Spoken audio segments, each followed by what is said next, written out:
One of the greatest attractions at any air show today is the sight of replica fighters of the Great War of 1914-18 being put through their paces.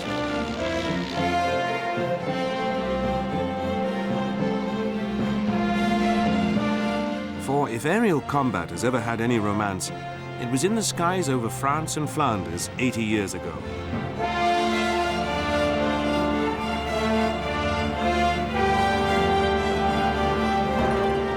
Aircraft like these were the equivalent of today's American F-16 Fighting Falcon and Russian MiG-29 Fulcrum.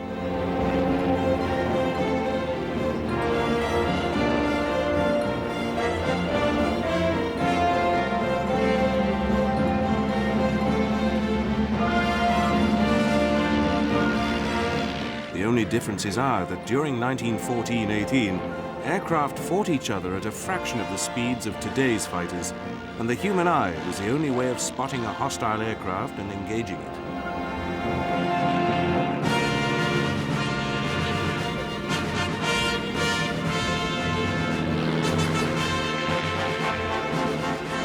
The maneuvers used by the Great War fighter pilots were much the same as today, and as now, the pilot with the sharper reflexes usually won.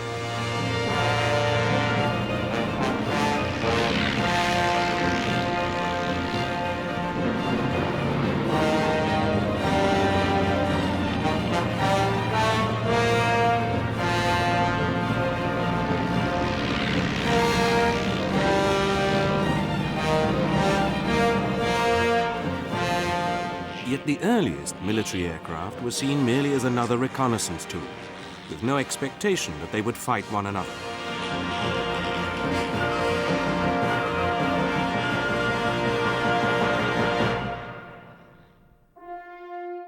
This belief persisted when the nations of Europe went to war in August 1914, and the aircraft of their fledgling air forces were unarmed.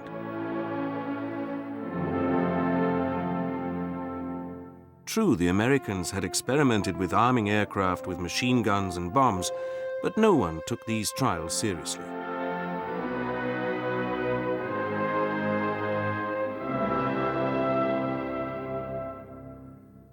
In the War of Maneuver, which marked the opening weeks of the Great War, on both the eastern and western fronts, the aircraft of both sides played their part in obtaining intelligence on the enemy's movements.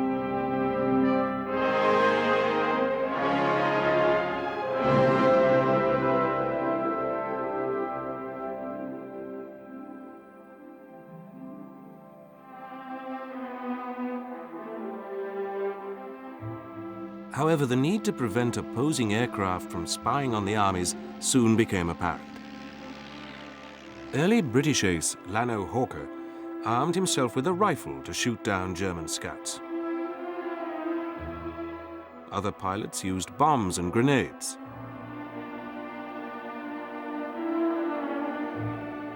And even steel darts, which they attempted to drop on hostile aircraft, albeit with little success.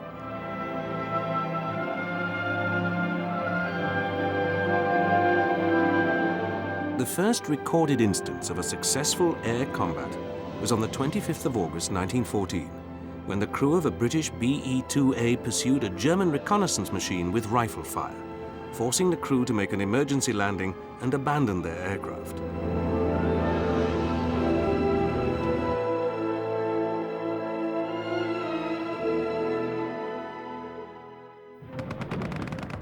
The air forces of both sides recognized that the machine gun, which was beginning to dominate the war on land, was the best aircraft armament. The weapons were available, but the early aircraft were too underpowered to bear their weight. Furthermore, there was the problem of how best to mount them, so as to make the scout aircraft into an effective aerial weapon and turn it into a fighting scout.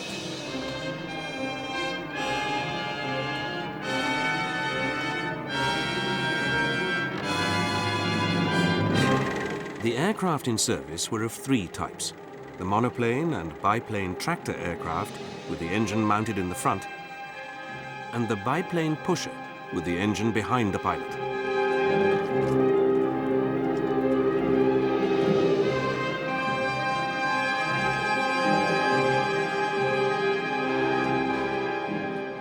two-seater tractor types, the early machine guns were manned by the observer, who could only really shoot to the rear if he was not to endanger the pilot or the aircraft itself.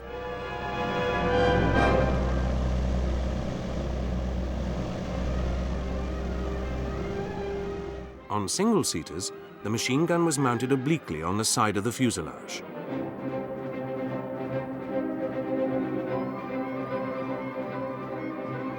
This meant that the pilot had to approach his opponent in a crab-like way, and accurate shooting was nigh on impossible.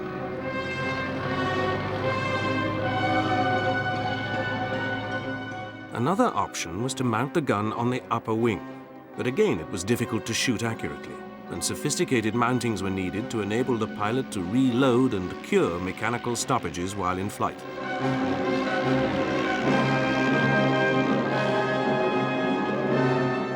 In a pusher aircraft, unimpeded forward fire was possible, enabling it to dive on an opponent and engage it with good chance of hitting the target. Indeed, it was a French Voisin pusher which had the first ever success in a proper dogfight between two aircraft.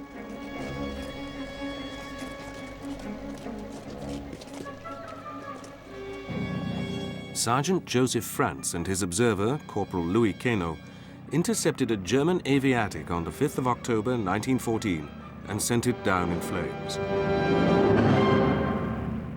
Frenchman Roland Garros had been one of the leading aviators prior to the Great War.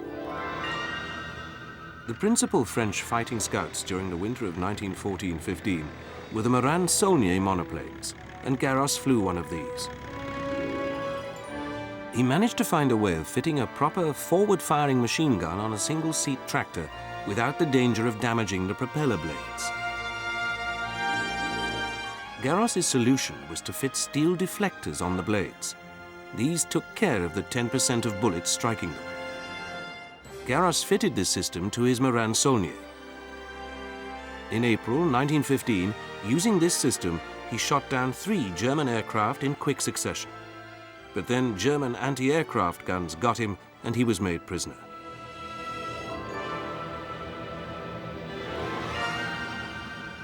Among those who examined the wreckage of Garros's aircraft was a young Dutchman, Anthony Fokker.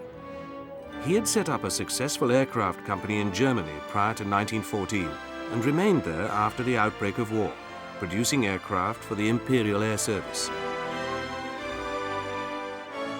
Fokker's first significant type was the Eindecker, or single-wing series of aircraft.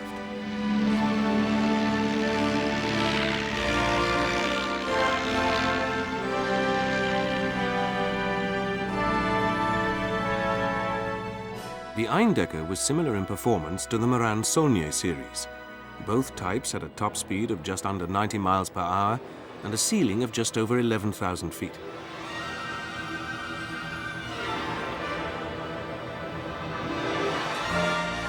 Fokker now stole a march over the Allies by fitting an interrupter gear to the Eindecker.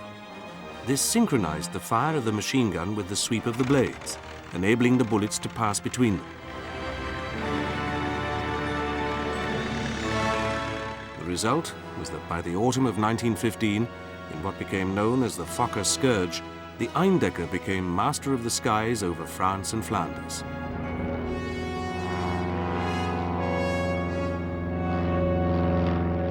One of the leading Fokker Eindecker aces was Max Immelmann.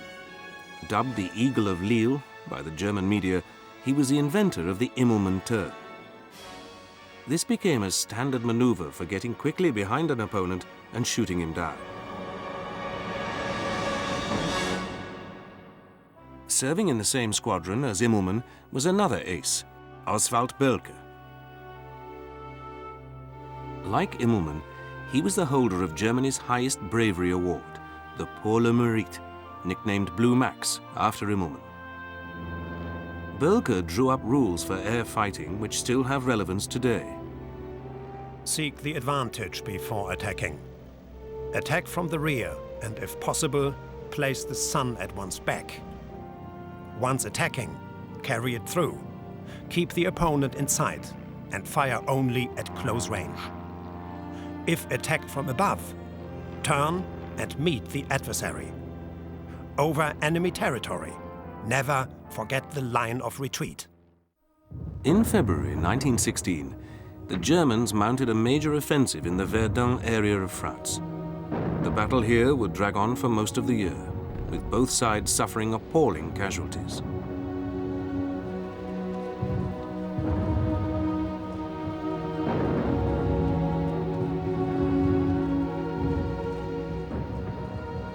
The French soon realized that air superiority over the battlefield was essential if they were to prevent the Germans from breaking through. Consequently, they concentrated their fighter squadrons, which had been previously scattered along the front.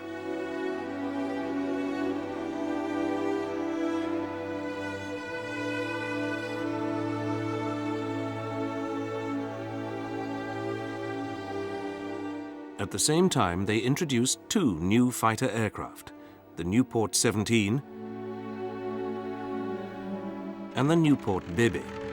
Both were superior to the Eindecker, and the Fokker scourge was ended. Among the new French aviation units which were blooded at Verdun was one that was unique, Nieuport Squadron N124. At the outbreak of war in August 1914, a number of young Americans were living in France. Rather than return home, they volunteered to fight for her.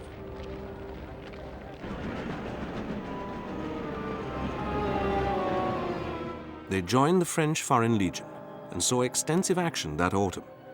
Some of these young men were qualified pilots and transferred to the French Air Service. Further volunteers joined during 1915. American millionaire William K. Vanderbilt offered to fund the formation of a special squadron made up of these Americans, and the French agreed. What became known as the Escadrille Lafayette Squadron, came into being in March 1916. Its commander was a Frenchman, Georges Thébault.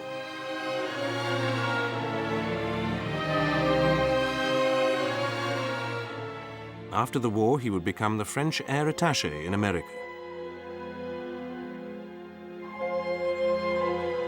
With its aircraft decorated with the motif of a Sioux's head, complete with war bonnet, the Escadrille Lafayette was soon in the thick of the fighting over Verdun.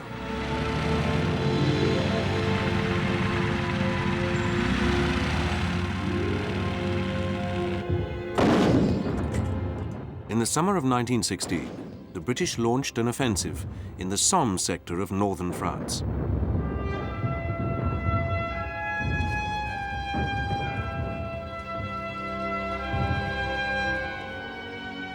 This also developed into a long and bloody battle of attrition.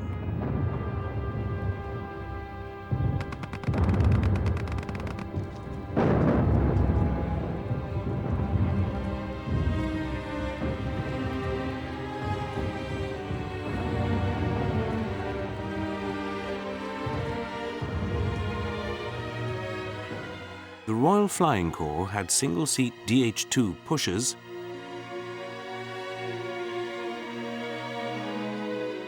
and two-seater FE-2Bs.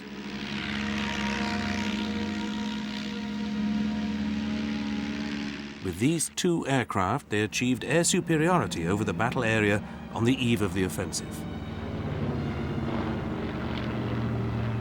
Like the French and the Germans, the British realized that the days of single fighters going aloft to indulge in individual duels with enemy aircraft were numbered.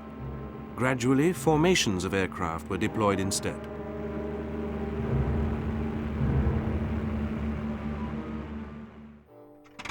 Air fighting also took place in the other theaters of war.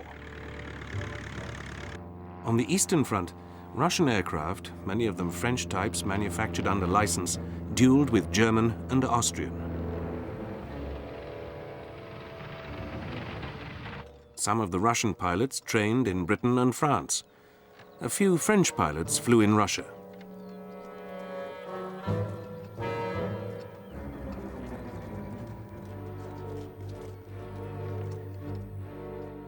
Other combats took place in northern Italy, where the Italians were engaged with the Austrians and Germans in a protracted tussle in the Alps.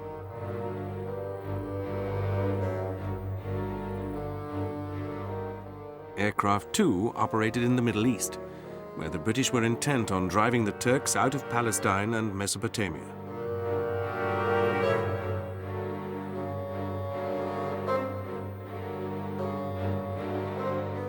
However, the air fighting in these other theatres never reached the intensity of that over the Western Front.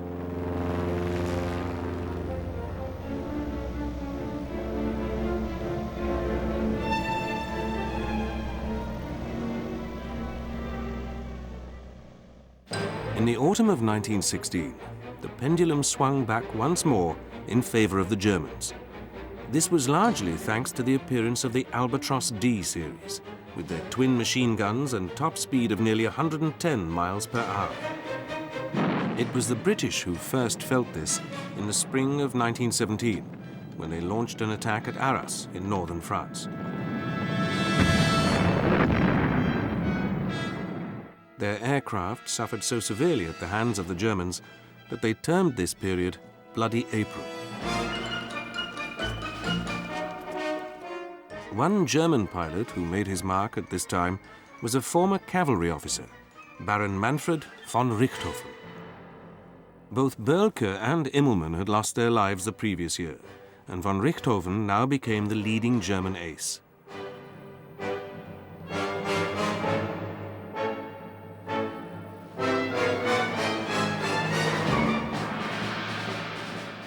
He commanded an Albatros squadron, which quickly became one of the crack German fighter units on the Western Front. Von Richthofen himself flew an all-red aircraft, and his score rose rapidly. In April 1917 alone, 21 aircraft fell to his guns.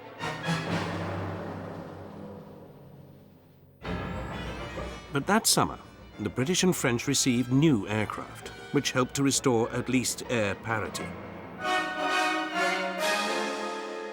The new Allied fighters included the French Spad series.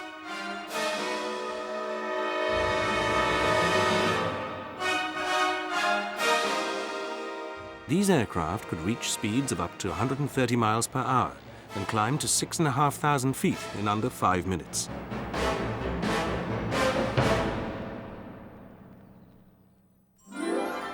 The British introduced the Royal Aircraft Factory SE-5A, which was almost as fast as the Spads.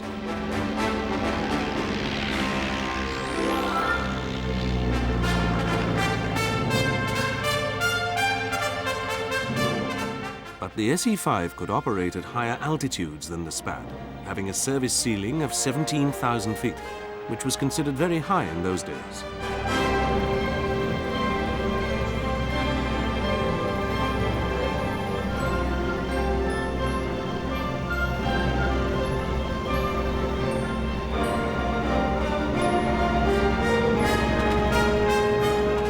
Another British fighter was the Sopwith Camel. While this couldn't operate at the high altitudes of the SE-5, it proved to be a very effective aircraft at lower levels, being highly maneuverable.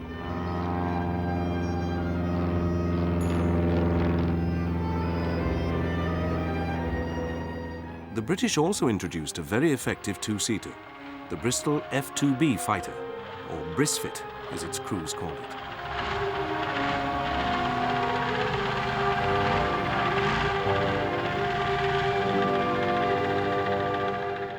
While slightly slower than single-seat types, the Brisfit could remain airborne for twice as long, up to a maximum of 3 hours. As such, it proved to be an invaluable bomber escort.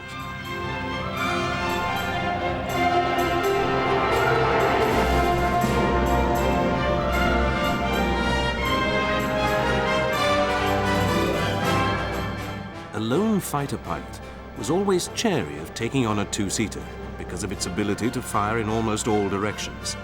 But it did have a blind spot, underneath the tail, where the observer couldn't bring his gun to bear without hitting his own tailplane. One who quickly appreciated this was British ace, 20-year-old Albert Ball, who played the violin for relaxation, but was devastating in the air. In the course of a total of 8 months at the front, Ball achieved 44 victories, flying Nieuports and then SE-5s. before he was shot down and killed in May 1917.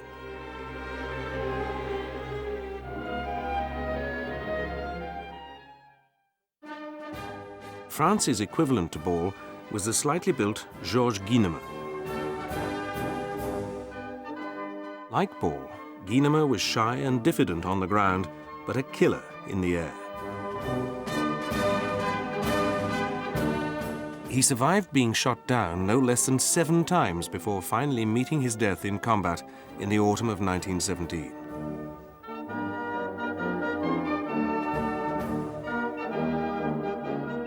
Guynemer led the famous Stork Squadron, from the motif painted on its spats.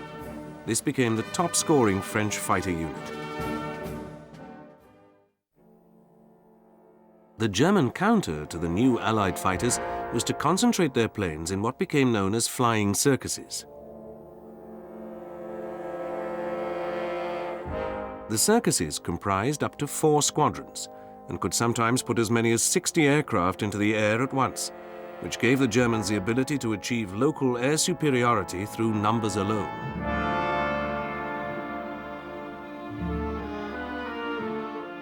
The aircraft of these formations were often painted in variegated colors, which was why the Allies called them circuses.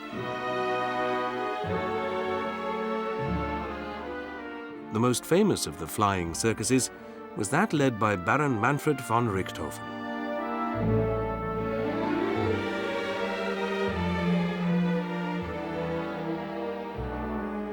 He now flew a Fokker triplane, which was an aircraft of surprising agility.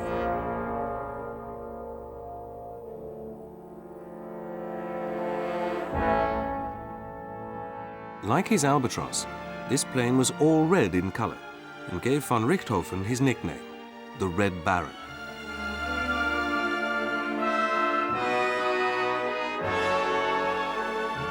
Air fighting over the Western Front had by now adopted an identifiable pattern.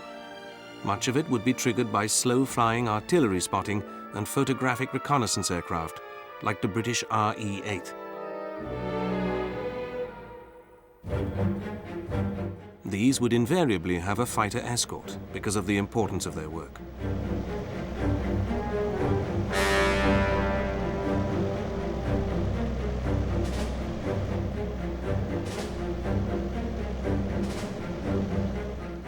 This did not deter opposing fighters from trying to pounce on the reconnaissance aircraft.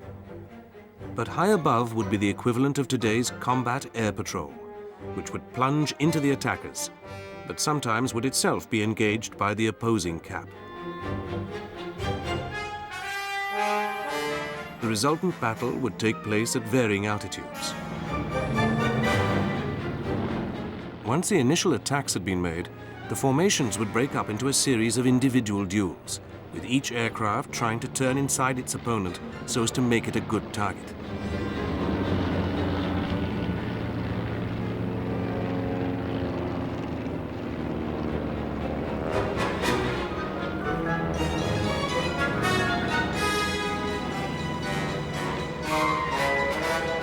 Some aircraft would be shot down.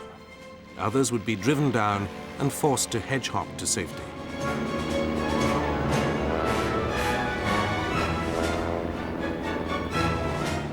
But almost as quickly as the fight had started, it would end, and the sky would suddenly seem very empty as the remaining aircraft, now low on fuel, sped back to base. And thus it went on, day after day, in the skies over France and Flanders.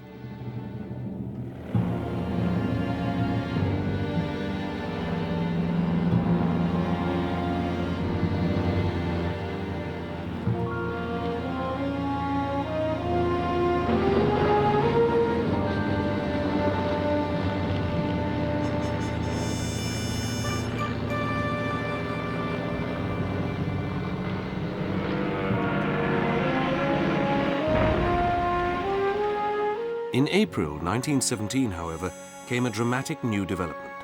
America had entered the war. How soon would its contribution alter the balance of fortune, not least in the air? When the United States declared war on the Central Powers on the 6th of April 1917, its armed forces were ill-prepared. The US Army's Air Service had a mere 26 trained pilots. Compared to the aircraft of the major powers already at war, the American models like the Curtiss JN-4 Jenny were obsolete. It was clear that it would take considerable time to put the air service on an equal footing to that of America's allies. Therefore, in terms of production of combat aircraft, it was decided to purchase the fuselages of European types and fit American aero engines to them.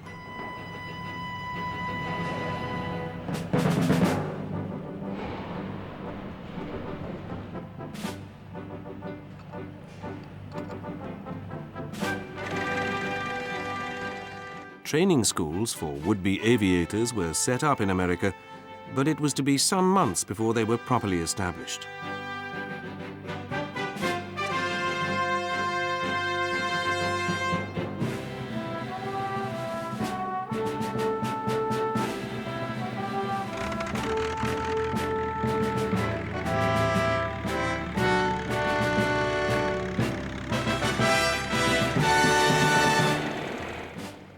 Consequently, a number of young Americans were sent to Europe to train as pilots.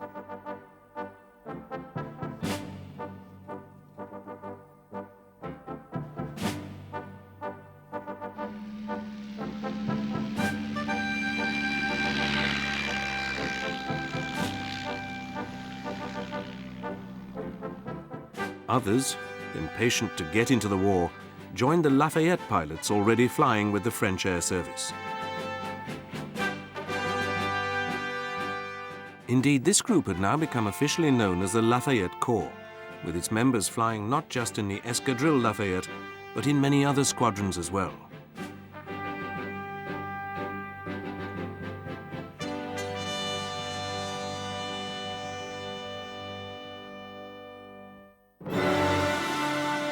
During the first part of the Great War, pilot training had been a haphazard business.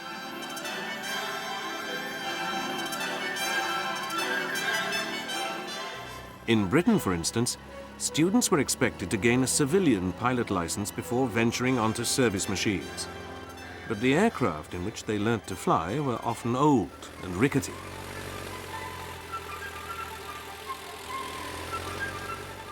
The same applied to those used by the Royal Flying Corps for training.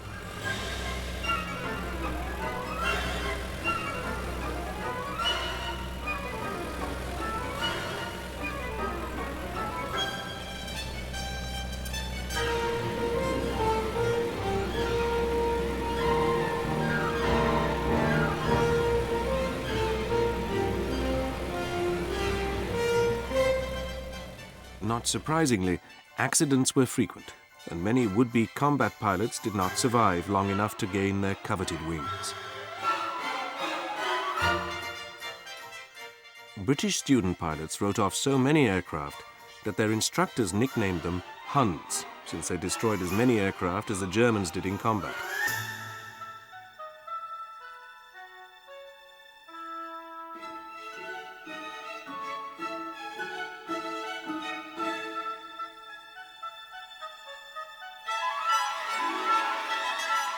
It was a British officer, Major Robert Smith Barry, who finally established an effective training philosophy. His view was, the object has not been to prevent flyers getting into difficulties or dangers, but to show them how to get out of them satisfactorily, and having done so, to go and make them repeat the process alone. If the pupil considers this dangerous, let him find some other employment, as whatever risks I ask him to run here, he will have to run 100 times as much when he gets to France. Thus the pupil was encouraged to gain self-confidence.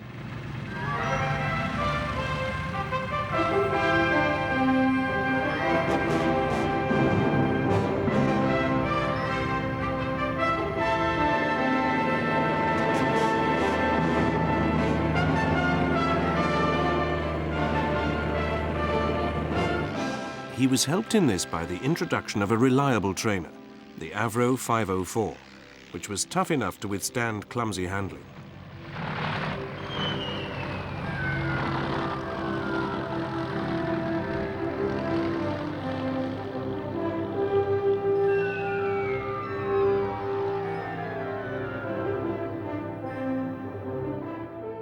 the student was made well aware of the penalties of making too steep a landing approach and too shallow a one.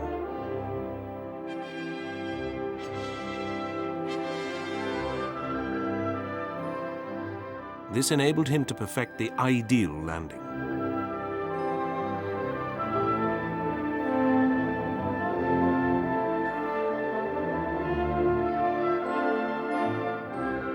The student also learnt survival techniques, such as how to get out of a storm,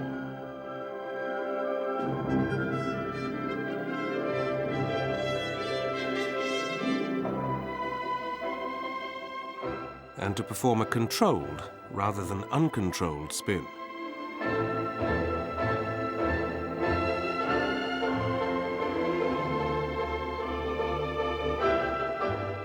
But the combat flyer needed to be more than just a competent pilot. Gunnery expertise was crucial.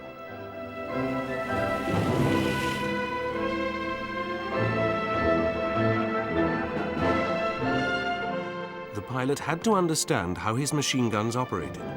The mechanical stoppage in the air might well cost him his life unless he could rectify it quickly.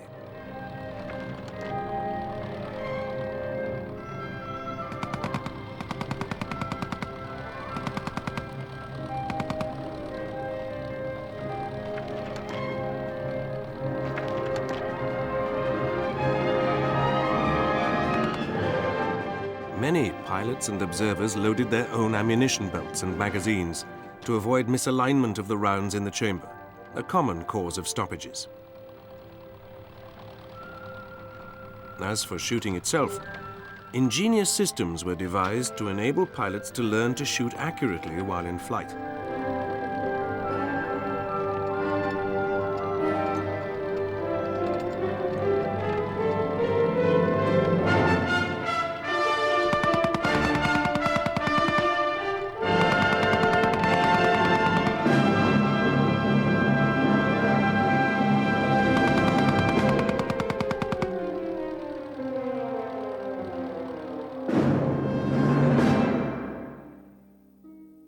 Besides the Americans serving in the Lafayette Corps, over 400 also flew with the British Royal Flying Corps, which on the 1st of April 1918 became, as the Royal Air Force, the first independent air arm in the world.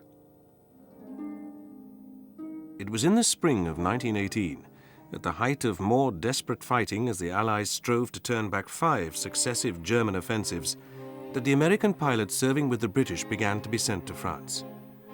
Mounted in quick succession, these attacks were an ultimately vain attempt to win the war in the West before the American forces being deployed there became too strong.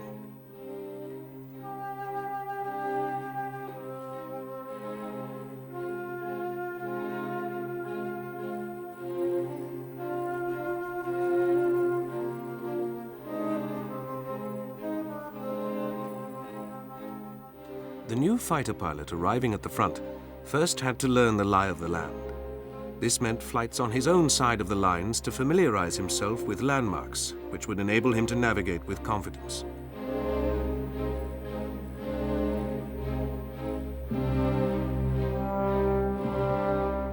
He had to learn to recognize key rivers, railways, roads, and towns.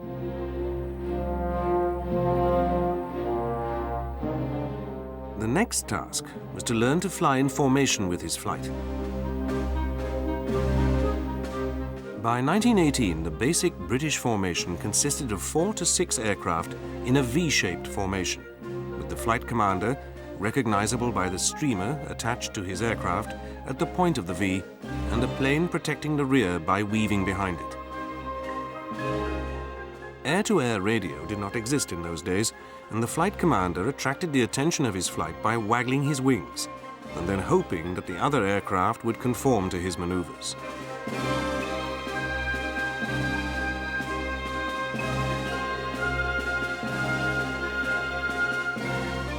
Maintaining formation was often vital for self-preservation, since a lone straggler was easy meat for the ever-watchful enemy fighters.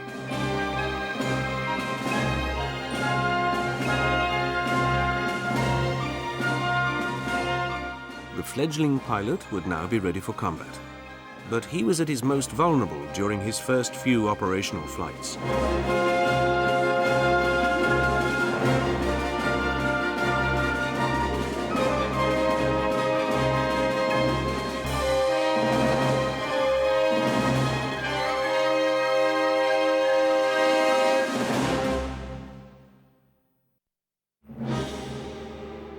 It took time to learn how to spot enemy aircraft, let alone keep a cool head once battle was joined.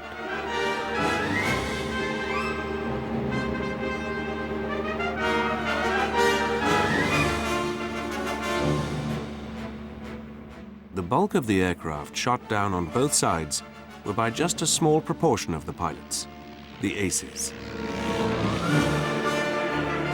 They not only had superb flying and gunnery skills, but also a sixth sense, which told them when enemy aircraft were about.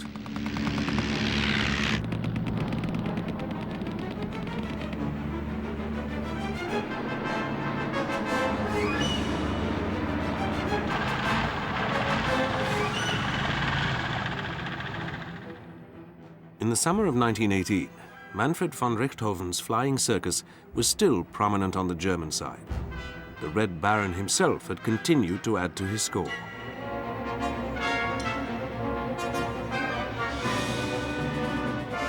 He had achieved no less than 80 victories, more than any other pilot on either side, when he finally met his end in April 1918. Whether this was at the hands of a Canadian Sopwith Camel pilot or Australian machine gunners remains a subject of debate to this day. The Australian Flying Corps buried von Richthofen with full military honours.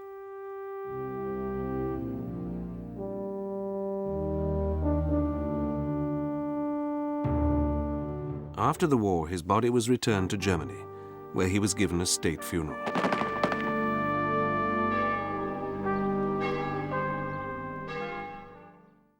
Among the leading Allied aces of 1918 was Canadian Billy Bishop, who was awarded Britain's highest decoration for valour, the Victoria Cross.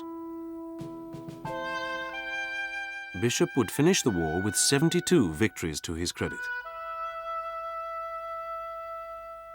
Another in the same mould was fellow Canadian Raymond Collishaw, who flew with the Royal Naval Air Service before it became part of the Royal Air Force. They survived the war, but two of the British aces, James McCudden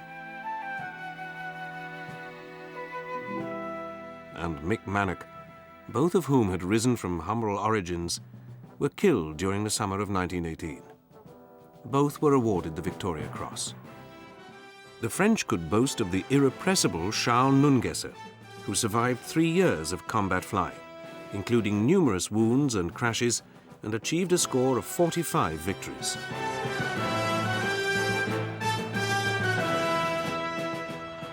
In 1927, Nungesser would lose his life while attempting to fly the Atlantic with co-pilot François Collier. They took off from France, never to be seen again after they left the coast.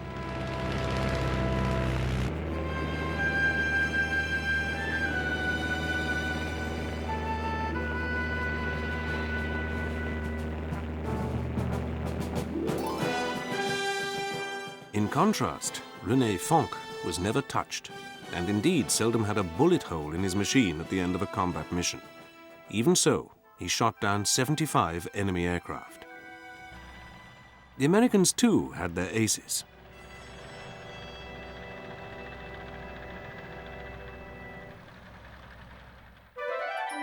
One of the earliest was French-born Raoul Lufbery, who was one of the leading lights of the Escadrille Lafayette.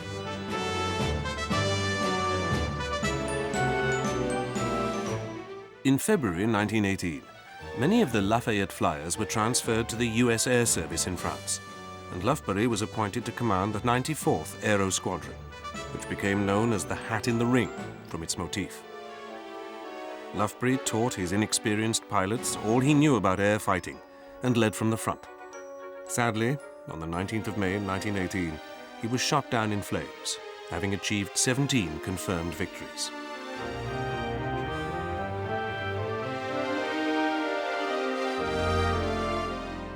Lufbery was mourned by Americans and French alike. his most avid pupil in the Hat in the Ring squadron was 28-year-old Eddie Rickenbacker. He had already made his name as a racing driver, and the quick reactions that he developed in this sport were to stand him in good stead. Rickenbacker soon began to make his impact felt, and his score rose rapidly.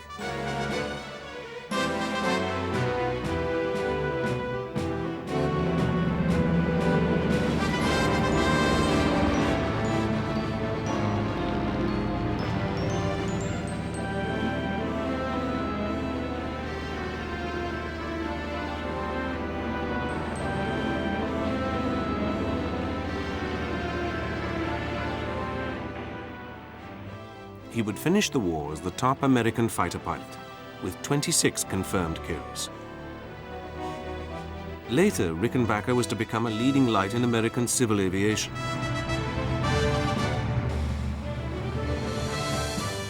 But he served his country again during the Second World War as a brigadier general and survived 22 days adrift in the Pacific after the B-17 bomber, in which he'd been traveling, was forced to ditch in the ocean.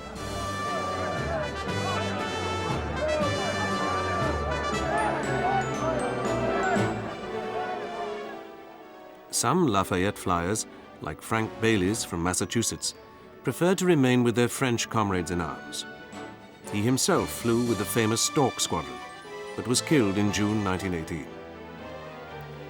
Another who did not transfer was Eugene Jacques Bullard, but for the reason that his color barred him from serving as a pilot in American uniform.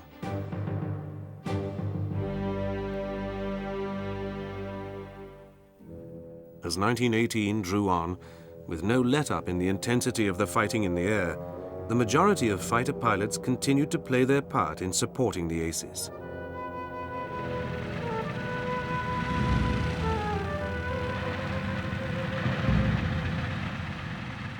But with death, whether from aircraft malfunction, pilot error, or hostile bullet, always overshadowing them, war flying became an increasing strain.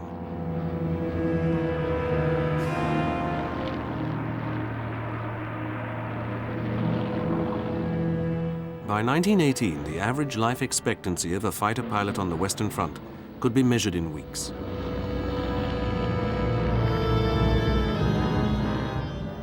In this context, the combat air crews of 1914-18 had one fear above all others. A British pilot explains. There were few flyers with any experience of air fighting who were not obsessed to some degree, though usually secretly, with the thought of being shot down in flames.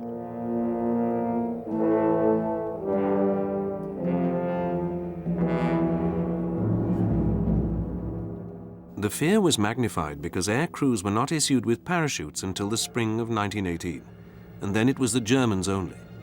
The official Allied reason for not issuing them was that pilots might abandon their aircraft unnecessarily. This harsh attitude condemned many pilots and observers to an awful death.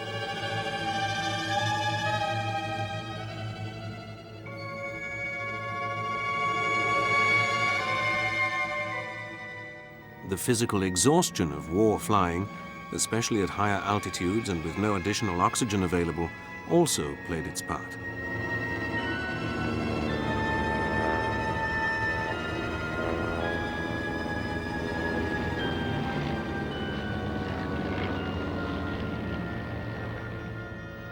One American fighter pilot flying with the RAF summed up the stress of combat flying. Here I am, 24 years old. I look 40 and feel 90. I've lost all interest in life beyond the next patrol. I haven't a chance, I know. And it's this eternal waiting around that's killing me. I've even lost my taste for liquor. It doesn't seem to do me any good now. I guess I'm stale. He was shot down and killed within days of writing these words.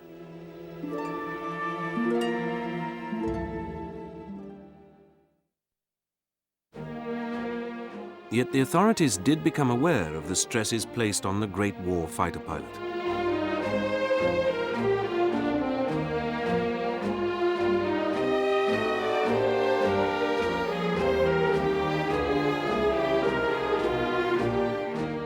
The British practice was to rest pilots after 6 months at the front, if they survived that long, by sending them back to Britain to help train the next generation of war flyers.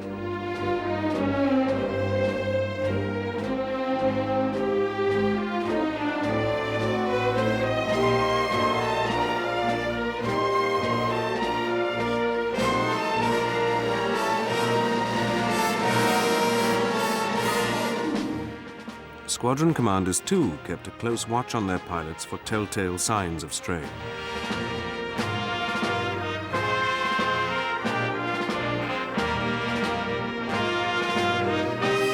If they were concerned, a doctor would be called in and might diagnose the man as suffering from what the British officially called flying sickness debility. This also meant being posted back to Britain without any dishonor attached.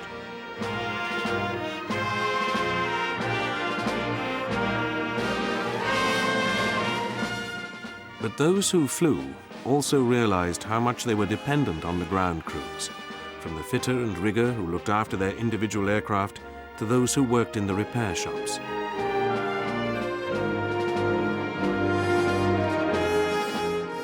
For without the dedication of these men, and in some cases women, the air crews would have had no confidence in their aircraft.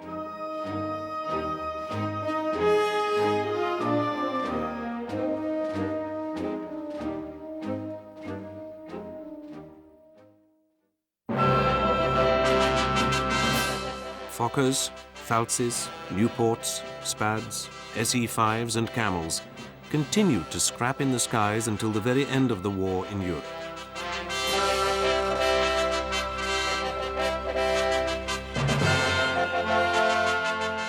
Apart from the prospect of a horrifying death, it was a clean war compared to that fought in the trenches below.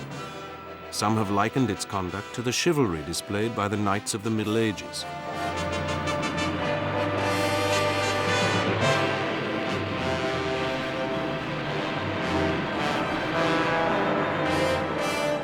Certainly, both sides behaved in an exemplary way towards the pilots they captured, often inviting them to dine before they went to prisoner of war camp. Part of this spirit was the recognition that all air crews were sharing the same risks as soon as they started their engines and prepared to leave the ground for the hidden dangers lurking in the skies above.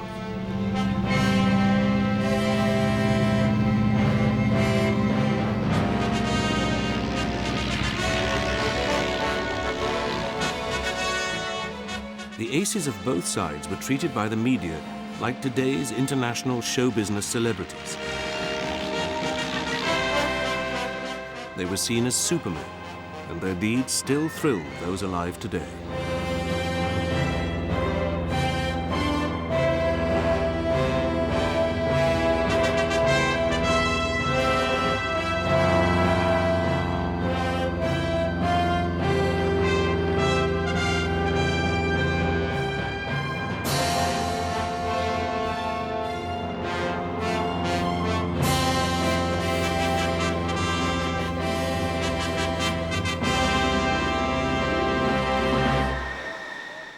Years on, today's fighter pilots in their computerized fast jets, such a contrast to the wooden and canvas machines of 1914-18, continue to gain inspiration from those who dueled with one another above the trenches all those years ago.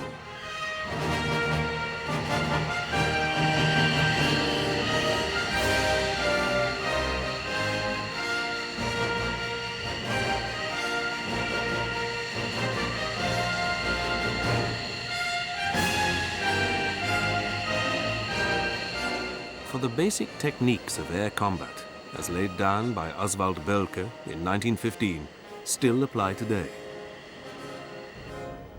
The machine may be dramatically different, but the pilot inside the cockpit is little changed from that first generation of combat flyers.